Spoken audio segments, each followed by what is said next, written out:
Da cor da troca. Da cor do diálogo. Da cor da política. Da cor dos dados. Da cor da juventude. Da cor da educação. Da cor do legado. Da cor das mulheres. Da cor do futuro. A Voz da Cor, o podcast onde vozes diversas se encontram. A voz da cor.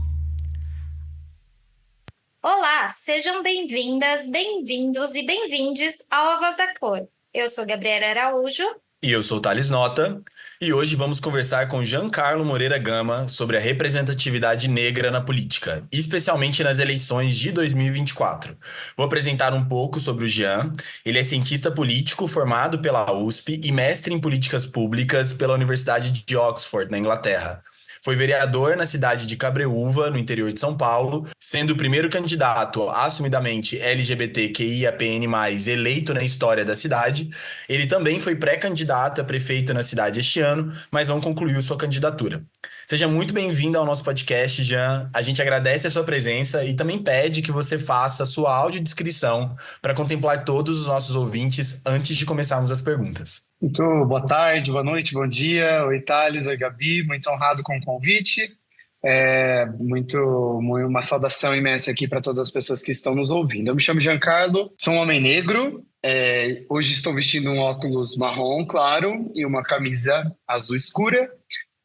Tenho barba e sou careca. É uma honra estar falando aqui com todas as pessoas presentes. Obrigada, Jean. Vou começar aqui perguntando. A gente está muito próximo das eleições municipais, né, de 2024. Nessa semana, no próximo domingo, dia 6 de outubro, é o dia do primeiro turno de votação, no qual as pessoas vão escolher tanto os cargos de prefeito quanto os de vereador.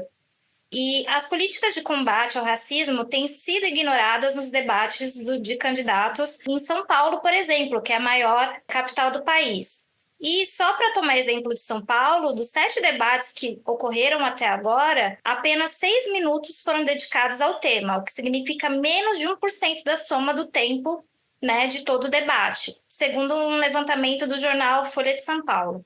As questões raciais estão muito subrepresentadas, né, em alguns planos de governo e, sequer em alguns, eles nem aparecem. Como é que você avalia já esse descaso? E quais reflexos isso representa para o nosso país e para todo o processo eleitoral? Eu acho que essa é uma discussão fundamental, não só porque quando a gente fala de combate ao racismo, a gente precisa tornar essa discussão local, então, para os municípios brasileiros, porque senão a gente não avança, mas também porque isso nos faz refletir de uma forma muito importante sobre o lugar que a pauta racial ocupa e tem ocupado do campo progressista à extrema-direita. E aí, mais falando especificamente sobre o campo progressista, e aí não só na política, mas em vários setores, a discussão de ESG e várias outras colocam a pauta do combate ao racismo como a pauta da inclusão, né? E isso faz a gente cair num lugar muito problemático de colocar como secundário, de não prioritário.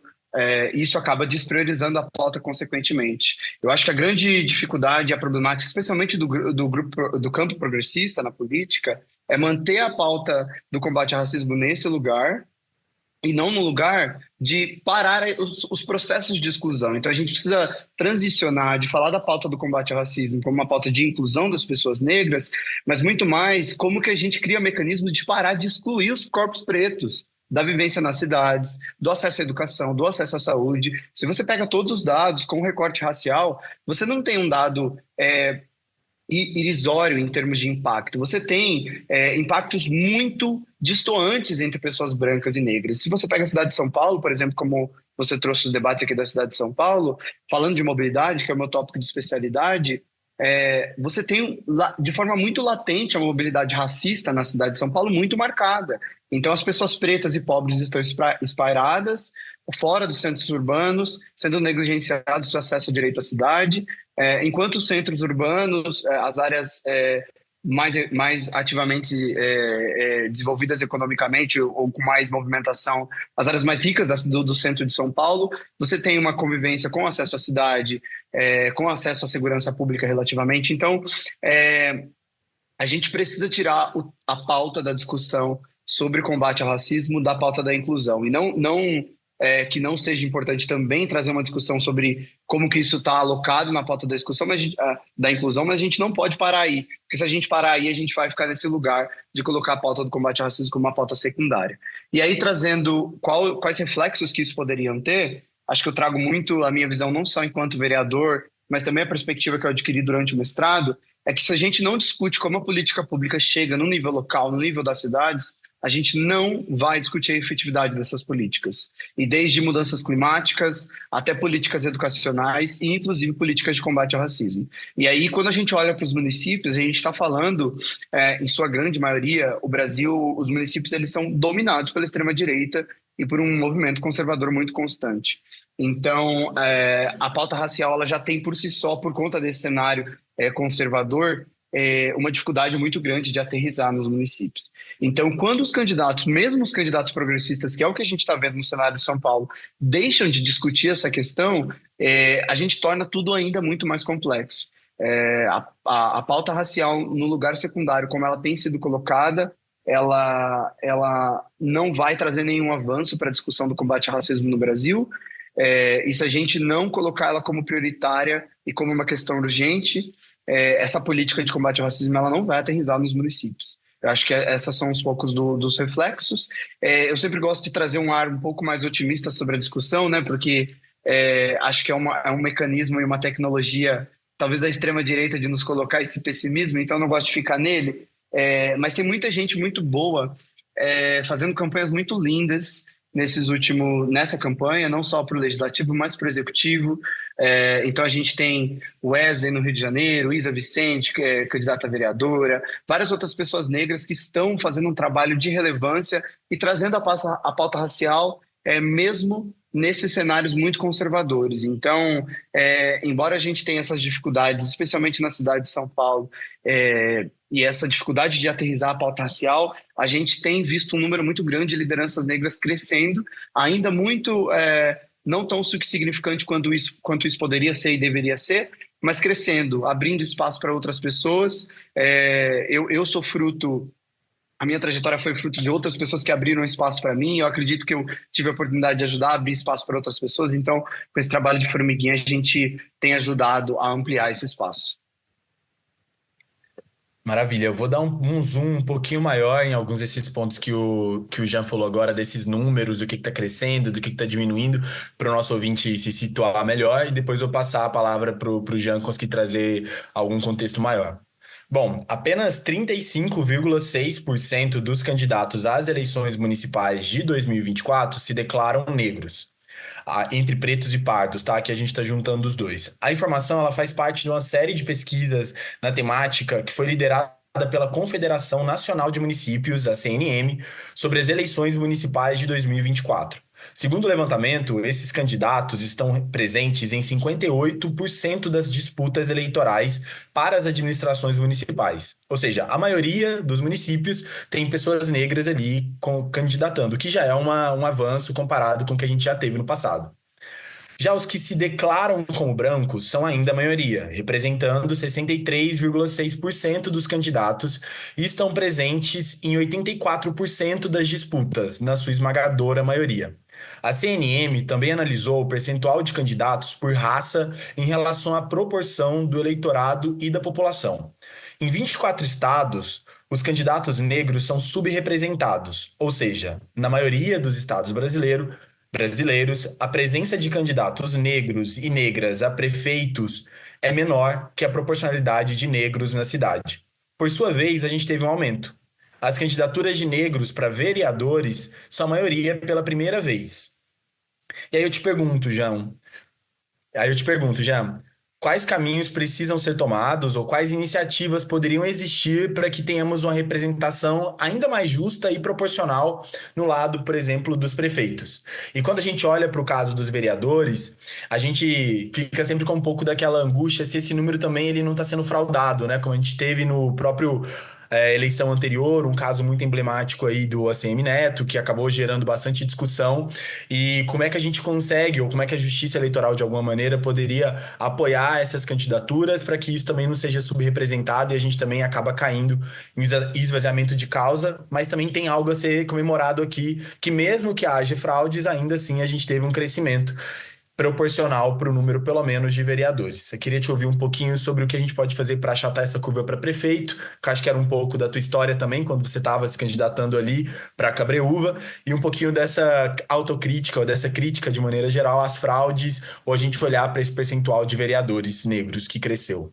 Excelente, Thales. Esse é um ponto fundamental da discussão, porque, na minha visão, o ponto fundamental é financiamento. Então, a gente teve um boom muito grande de pessoas se autodeclarando pretas e pardas, e aí acho que não cabe uma discussão muito profunda sobre o questionamento dessas autodeclarações. Acho que a gente precisa olhar com muito cuidado, mas entender que a categoria pardo no Brasil ela foi uma categoria negligenciada por muito tempo e muitas pessoas não se identificaram, então esse lugar ele pode estar muito conectado também com uma luta histórica do movimento negro, que é ressignificar esse lugar do pardo e trazer,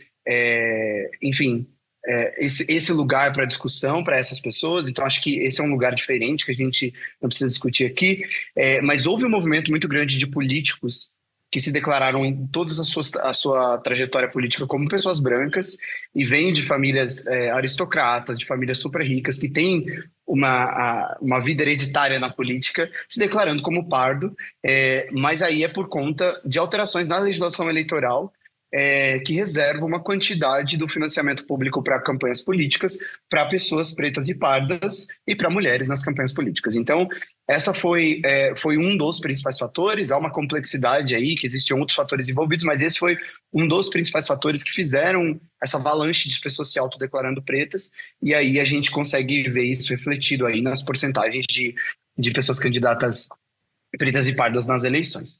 Agora, é muito importante a gente entender também que pessoas pretas e pardas eleitas e ocupando lugares, elas possuem a sua representatividade por si só, porque a gente tem quase 60% da população brasileira enquanto preta e parda, e não tem essa representatividade refletida na política e na maioria dos espaços. Isso é um ponto muito positivo, mas eu acho que a gente precisa olhar isso com com um olhar um pouco mais crítico, no sentido de que da qualidade, no sentido mais qualitativo da questão, porque a gente, infelizmente, tem um movimento muito grande de pessoas pretas e pardas vindas pela extrema-direita, que está crescendo muito. Então a gente precisa, e estou dizendo isso porque não adianta a gente ter pessoas negras ocupando espaços de poder se são pessoas negras que, primeiro, não têm uma consciência racial muito bem estabelecida sobre o seu lugar no mundo e sobre que políticas essa pessoa que é importante para o avanço da pauta racial no Brasil, mas também não adianta pessoas negras nos espaços de poder que estão lutando para tirar direitos das pessoas negras. Eu acho que isso é uma dinâmica bastante problemática. Obviamente, a gente, numa perspectiva democrática, precisa lutar para que todas as pessoas negras tenham acesso a esse espaço, sejam elas de direita e de esquerda, mas a gente precisa ser muito crítico sobre quem são essas pessoas negras que ocupam esses espaços. Eu acho que esse é um primeiro lugar. E aí, mas já respondendo diretamente a sua pergunta e conectando com o início da minha resposta, o segredo fundamental para o acesso à política é o financiamento. Infelizmente, o dinheiro ainda é uma determinante muito grande para o acesso, e principalmente eleição de todas as candidaturas, seja o executivo ou ao legislativo. Você tem candidaturas ao legislativo que conseguem fazer um pouco mais, mesmo sem recursos. Então, tem muitos exemplos de liderança. Eu fui uma dessas que conseguiu fazer campanha sem quase nenhum recurso. Mas quando a gente está falando de campanhas ao executivo, a gente precisa falar de como que o financiamento público também chega às pessoas pretas. Então, foi um pouco do que eu enfrentei, é um pouco do que várias candidaturas negras enfrentam, de ter os seus lugares de não serem vistas como suficientes para tentarem ocupar esses lugares. Aí estou falando mais de campanhas ao executivo, de não se verem suficiente pelos seus partidos, pelas lideranças partidárias que estão em volta dessa pessoa, não se veem com credibilidade de ocupar aquele lugar. Então foi um pouco do que eu enfrentei e troco muito com outros colegas que também enfrentaram isso. Então acho que o principal desafio é esse: como que a gente garante que as candidaturas de pessoas pretas e pardas recebam não só a mesma, se não for a mesma quantidade, algo parecido com que todas as outras candidaturas recebem para dar viabilidade às suas candidaturas. Tem um estudo muito recente, uma publicação muito recente, que demonstra exatamente essa disparidade muito gigantesca entre o recebimento de recursos financeiros entre pessoas pretas e pessoas brancas em candidaturas ao executivo. São dados muito assustadores e muito alarmantes, e eu acho que esse é o ponto principal que o movimento negro tem levantado, e é um ponto que tem que ser de atenção dos tribunais superiores eleitorais, de como que a gente garante que os recursos financeiros cheguem também para as candidaturas negras. É só assim que a gente vai conseguir reverter essa lógica. Já, você passou pelos dois processos, pelo menos, de validar uma candidatura para ser vereador e para ser prefeito. Olhando aqui pelos próprios resultados dessa pesquisa, aponta que é mais difícil uma pessoa negra se tornar prefeita, ou minimamente se postular a candidatura à prefeitura, do que de vereador, assim. Tem alguma coisa na prática que você sentiu na pele que talvez essa estrutura funcione para deixar as pessoas negras pelo caminho mesmo? Eu diria que a primeira delas é essa barreira na falta de credibilidade, né? Então, mesmo eu tendo estudado, e aí, é claro, né, a gente precisa ser crítico com essa perspectiva de que só pessoas estudadas podem estar em lugares públicos e políticos. Eu acho que não é desse lugar de discussão que eu quero trazer, mas é muito que, sobre alguns cheques que muitos candidatos e muitas dinâmicas políticas veem como suficientes para estarem em lugares de poder na política, como formação profissional, trajetória política, enfim, comunicação, habilidade de comunicação, articulação política. As pessoas negras, mesmo tendo todos esses fatores, eles ainda não conseguem alcançar a mesma credibilidade que candidatos negros. Então, acho que tem uma primeira perspectiva que ela é muito mais sociológica e de imaginário social, que Perdão, desculpa te interromper. Do que candidatos brancos, né? Do que candidatos brancos. Obrigado. Exatamente. Então, mesmo as pessoas negras tendo as mesmas condições em termos de requisitos de graduação, de pós-graduação, de articulação política, de comunicação, elas não ocupam o mesmo lugar de credibilidade de pessoas brancas para as grandes lideranças partidárias. Eu acho que esse é o primeiro aspecto, que tem um cruzamento de imaginário social, tem um cruzamento de credibilidade, que é muito importante a gente olhar e discutir. Isso é pouquíssimo discutido. Então, as pessoas negras, elas são vistas constantemente nos espaços políticos como menos capazes, como menos articuladas, como menos propensas a ocuparem espaços de liderança na política. Mas eu acho que tem um outro lugar também que cruza também o financiamento, que é a capacidade, as oportunidades que as pessoas negras possuem de criar relações políticas dentro dos ambientes partidários. Então, a gente vê no Brasil uma dinâmica muito forte, especialmente no nível local, de articulação partidária. Então, os partidos, eles realmente ocupam uma relevância muito importante no nível local, e as pessoas negras possuem uma barreira, na minha visão, muito grande de navegar nesses espaços. Por quê? Porque são espaços que são dominados por, enfim, famílias políticas que já dominam aquele partido por muito tempo. Dinâmicas econômicas, então famílias ricas de algumas cidades que já ocupam aqueles ambientes por muito tempo. E, obviamente, uma pessoa preta que enfim, veio de uma família de baixa renda, de um lugar de baixa renda, sem esse capital social muito estabelecido, não vai se infiltrar nesse lugar, ou se infiltrar, de novo, vai ter a barreira da credibilidade, vai ter a barreira da dificuldade de ser visto naquele lugar. Então, eu colocaria nesses dois lugares, tirando a minha perspectiva como um exemplo. Então, essa dificuldade de trilhar. Então, se você pega a minha trajetória acadêmica, por exemplo, eu trilhei a mesma trajetória acadêmica que vários outros candidatos exponenciais na política brasileira, todos brancos, e eu não tive um terço dos acessos que eles tiveram em termos de financiamento, em termos de acesso político, em termos de circular em partidos políticos. Então, a minha trajetória, ela consegue refletir, infelizmente, muito claramente isso, de como que as pessoas negras, elas possuem uma disparidade gigantesca em relação às pessoas brancas nos acessos políticos. E aí, no que diz respeito ao acesso aos partidos, mais diretamente, a política, ela é uma dinâmica de 500 anos que se consolida até então. Então, as mesmas famílias, os mesmos poderosos, as mesmas dinâmicas de poder, que obviamente as pessoas pretas que não acumulam esse capital social dessas pessoas não acessam de forma muito fácil. Então, acho que eu diria essas duas barreiras como as principais. A gente teve algumas políticas públicas, como as cotas eleitorais, para apoiar nessa maior representatividade, né? Mas a gente vem com uma possibilidade de uma PEC da anistia ali para derrubar algumas questões e algumas possibilidades que esses candidatos, que nem você disse, já têm de tantas barreiras. Você poderia comentar um pouco sobre isso? E eu vou emendar ainda, Jean, falando sobre uma questão de dado também. Você falou muito sobre financiamento. E o portal 72 Horas, eles fizeram um levantamento sobre essa questão de financiamento eleitoral e eles divulgaram que quando a gente fala de raça, né, no acumulado de financiamento, os que se consideram pretos, eles tiveram 8% desse valor, né, de financiamento, os pardos 31% e os brancos 60%, né? Então, pensando nessas políticas de acesso, pensando nessa questão de financiamento, você podia amarrar essas duas questões, pensando, né, em todas essas barreiras que esse racismo estrutural traz para a gente? 100%. Acho que essa é uma discussão fundamental e essa PEC da anistia, ela é um completo retrocesso e, para além disso, eu acho que é uma validação de como que a branquitude ela opera na política. E essas duas questões, elas estão muito conectadas, né? Você traz dados sobre essa disparidade de financiamento e essa PEC, ela é literalmente anistiando os partidos que não cumpriram a legislação eleitoral que previa um mínimo de financiamento para candidaturas de pessoas pretas e pardas, de candidaturas femininas.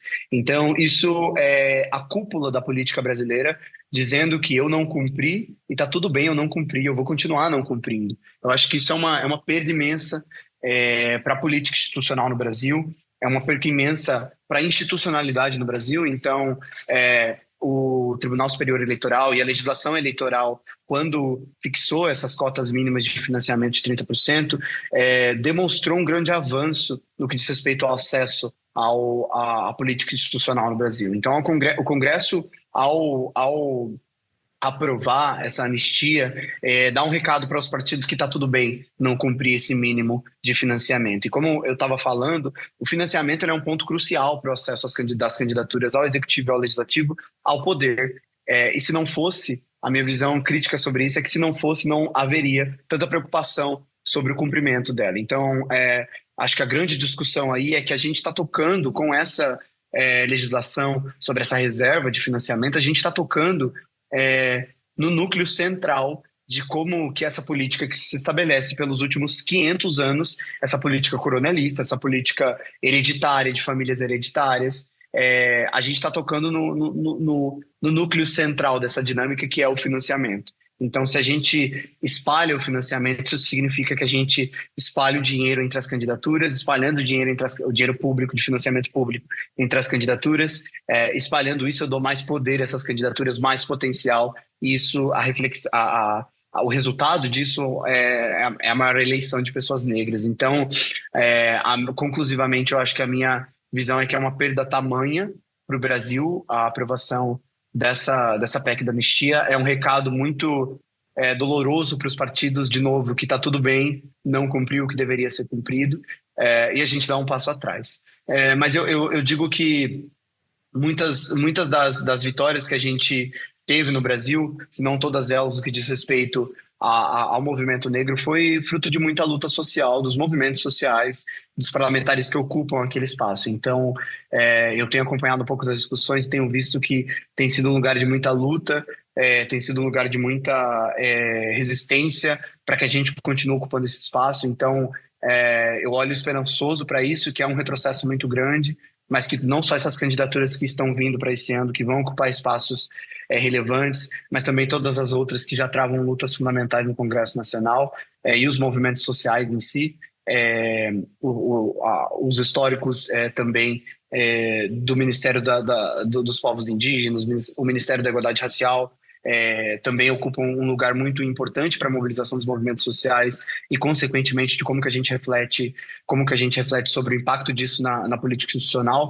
Eu acho que, enfim, dei essa volta para dizer que, mesmo com todos esses retrocessos, a gente tem um espaço de luta para falar que a política institucional, as pessoas negras ainda não ocupam o espaço que deveriam ocupar na política institucional, e que a gente não vai tolerar esses retrocessos. Todos esses pontos que a gente falou até agora, acho que só mostram como o sistema é eficiente, né, em nos dificultar acessos, seja onde for, inclusive na política. Só que aí, Jean, você, contrariando tudo isso, você quis ir lá e se candidatar também, né? Então a gente também traz um caminho não convencional, pelo menos para a maioria das pessoas negras, né? Que não existe esse imaginário formado de um presidente negro, por exemplo, aqui no Brasil, ou uma presidenta negra, já que assim, mesmo a mulher branca ainda teve muita dificuldade de conseguir se firmar nessa cadeira e por ali vai. Que a gente queria te ouvir um pouco também de como é que foi o seu processo, de entender que esse também seria um espaço para você e como é que foi esse processo até hoje, inclusive, de entender se ele permanece no seu coração, como é que você entende e vê a carreira política como também uma carreira para pessoas negras ocuparem e se empoderarem também, para além das dificuldades que o sistema vai sempre impor para a gente. Eu cresci numa realidade de baixa renda, né? Numa família de baixa renda, na cidade de Cabreúva, cidade que eu moro hoje, cidade que eu fui vereador. Eu cresci numa comunidade de baixa renda. Meu pai foi vítima de trabalho análogo à escravidão, minha mãe era empregada doméstica. E crescendo nessa comunidade onde meu pai trabalhava, embora não só os meus familiares, meu pai e minha mãe, mas toda a comunidade não tinha tido acesso ao ensino fundamental, ao ensino médio, era uma comunidade que tinha diversas dificuldades em termos de acesso à água potável, à energia elétrica. Era uma comunidade muito consciente politicamente. Então, eu não gosto nada do argumento que traz que as pessoas pobres no Brasil, ou em geral a população brasileira, elas não sabem votar. Porque eu nessa comunidade, embora todas essas dificuldades, essas barreiras, eu cresci numa comunidade que era muito consciente politicamente, sempre foi. Sempre foi porque sempre reconheceu que as dificuldades que a gente vivenciava, que a gente atravessava, eram consequência também da falta de eficiência dos governos e dos políticos, da falta de ação dessas pessoas, da negligência delas. Então, sempre que eu ouço esse argumento, eu tento rechaçar completamente, porque eu de fato não acho que há uma dificuldade da população brasileira de votar. Eu acho que a população brasileira reflete nas urnas aquilo que ela convive, a situação econômica do país, a sua capacidade de se alimentar, de sobreviver. Então, foi isso que eu vi um pouco nessa comunidade que eu cresci. E eu sempre fui uma pessoa muito curiosa, uma criança muito curiosa, que minha mãe sempre fala que eu perguntava sobre tudo, questionava sobre tudo. Quando eu tinha 12 anos de idade, sempre, né, crescendo nesse ambiente de questionamento sobre os políticos, sobre a falta de ação deles, eu lembro de ter uma conversa fatídica com os meus pais, e eles comentando, criticando muitos políticos. Eu falei assim, tá bom, então se são essas pessoas que podem fazer alguma coisa para mudar a nossa realidade, eu quero ser um deles, assim. Aos 12 anos, sem nem saber muito bem o que era isso. Na adolescência esse sentimento foi mudando, mas aí com 17 anos eu participei de um programa chamado Jovens Vereadores, na minha cidade, em que eu vivenciei o poder legislativo, eu representei a minha escola e vivenciei o poder legislativo, e fiquei encantado, mas não encantado porque a política é bonita, ou porque hoje eu acho que a política é bonita, né? Como cientista político eu tenho esse carinho, é meio doido pensar isso, mas sim. Mas eu acho que foi muito por ver que, de fato, aquelas pessoas que estavam na política institucional, elas estavam tomando decisão sobre o futuro da cidade. E eu vi um brilho muito grande naquilo, porque eu vi um potencial de mudança da realidade, não só da minha família, mas da minha comunidade. E aí, com 17 anos, eu falei, não, de fato, eu quero ser político, eu quero tentar ser político. Aí fui para a USP abriu portas imensas para isso. Eu me transformei muito na Universidade de São Paulo. E aí me candidatei em 2020, fui eleito. Não tinha grandes perspectivas de ser eleito, mas eu consegui construir uma campanha mobilizando muitos jovens, com uma mensagem de representação para essa juventude que não era representada, e fui eleito. Estou tentando encurtar a história, porque eu acho que é muito importante também, já respondendo sua pergunta. Eu encontrei o meu propósito na política. A minha atuação dentro do meu mandato foram os 3 anos que eu tive mais realização, assim, porque eu conseguia ver de forma muito latente a efetividade daquilo que eu fazia enquanto parlamentar. Eu conseguia ver resultado na vida das mais de 50 mil pessoas da minha cidade a partir daquilo que eu fazia. Então, foi o espaço que eu mais me vi realizado. Eu quero continuar na política, com o trabalho com política pública, é o que me enche o peito, é o que dá significado à minha vida.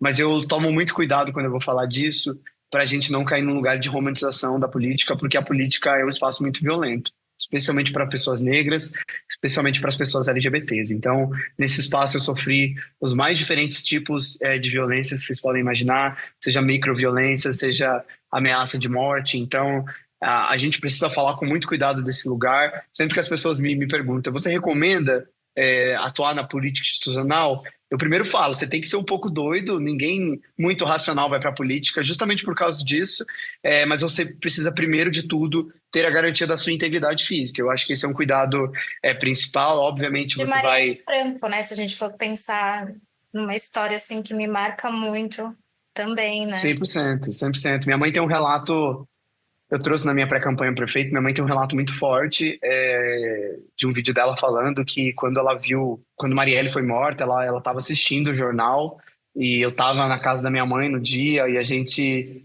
viu a matéria e meio que se abraçou, porque naquele momento ela sabia que eu queria ser político. Ela me abraçou e respirou fundo, assim. Então não teve palavras nenhuma, nada foi dito, mas teve uma compreensão muito grande de que o caminho que eu estava escolhendo era um caminho muito difícil, era um caminho muito pantanoso. Então acho que tem esses dois lugares. É o espaço, não há lugar para fazer mudanças mais substanciais, mais estruturais e que impactam mais pessoas que não na política institucional. A gente precisa de pessoas negras na política institucional, a gente precisa de pessoas corajosas na política institucional. A gente está falando de um lugar com pessoas muito ruins, e não só em termos de qualidade de gestão pública ou de qualidade do que está fazendo, mas pessoas mal intencionadas na política. Então, e não existe lugar vazio. Então a gente precisa sim apresentar os nossos nomes, mas a gente não pode colocar em ameaça a nossa integridade e a nossa existência. Então, acho que tem que ser um caminho muito equilibrado entre essas duas coisas, e na medida que a gente sentir ameaça às nossas existências, a gente precisa dar um passo atrás, respirar, porque a gente não consegue mudar a vida de ninguém se a nossa vida não está bem estabelecida. Então, eu acho que eu coloco nesses dois lugares. Eu quero continuar na política, acho que agora é um momento, só para dar um contexto geral, eu tive uma pré-candidatura a prefeito, de certa forma, boicotada, e por isso a gente não continuou. Então, agora eu dou um passo atrás, tento ressignificar essa minha trajetória política, ressignificar minhas conexões, ressignificar um pouco da minha vida fora da política para voltar com força total. Maravilha. Jean, a gente agradece demais. Nosso episódio já está chegando ao fim. E assim, foi ótimo te ouvir a potência da tua história também e conseguir inspirar as pessoas que nos ouvem a votar de forma mais consciente e refletir melhor sobre essa tomada de decisão tão importante que a gente é convidado a fazer a cada 2 anos e saber a importância de termos todos os grupos representados proporcionalmente em todas as instâncias, para que assim a gente tenha, quem sabe no futuro, uma política cada vez mais justa e mais igualitária. Você quer deixar algum recado final, falar para as pessoas onde elas te encontram, como elas te seguem nas redes sociais? Com certeza. Para as pessoas me encontrarem nas redes sociais é giancarlo.gama, com GI, tudo junto, giancarlo.gama. E o recado final que eu quero dar é que a gente não se deixe cair na desesperança. E aí falo isso ecoando para mim mesmo, porque eu acho muito importante que a gente humanize a nossa existência, especialmente a existência das pessoas que estão lutando por impacto social, seja na política institucional ou não. Porque a gente, como eu falei, a gente é ser humano e a gente, às vezes, cai nesse discurso da desesperança de que não tem alternativa. Mas eu tenho refletido muito sobre isso e isso é um mecanismo de vitória para os grupos dominantes. Então, a gente não pode deixar cair nesse lugar. Então, para as eleições municipais desse ano, procurem muito candidatos que vocês se identifiquem minimamente, candidatos que vocês conseguem ver que vão proporcionar minimamente avanços para a sua realidade. E eu sei que é muito difícil para a grande maioria das cidades no Brasil terem candidatos que de fato nos representem, mas pesquisem bastante. O voto ele importa e muito, a mobilização para o voto ele importa e muito, e não se deixem cair na desesperança. A esperança ela é uma ferramenta muito ativa, que a gente precisa provocar ela. Então, procurem os seus aquilombamentos para provocar essas esperanças, para que a gente não se deixe vencer, porque a nossa derrota é a vitória deles e a gente precisa continuar fortificado nesse lugar.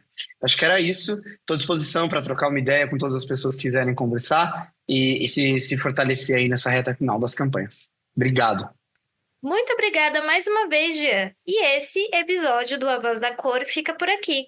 O roteiro foi elaborado pela Juliana Ribeiro, com revisão e supervisão minha, Gabriele, com meu amigo Thales Nota. A apresentação também foi minha e do Thales. E antes de encerrar, eu deixo o convite para vocês ouvirem a todos os episódios do A Voz da Cor no Spotify, YouTube, Apple Podcasts e Amazon Music do Da Cor. E seguir o @Instituto_da Cor nas redes sociais. Até lá!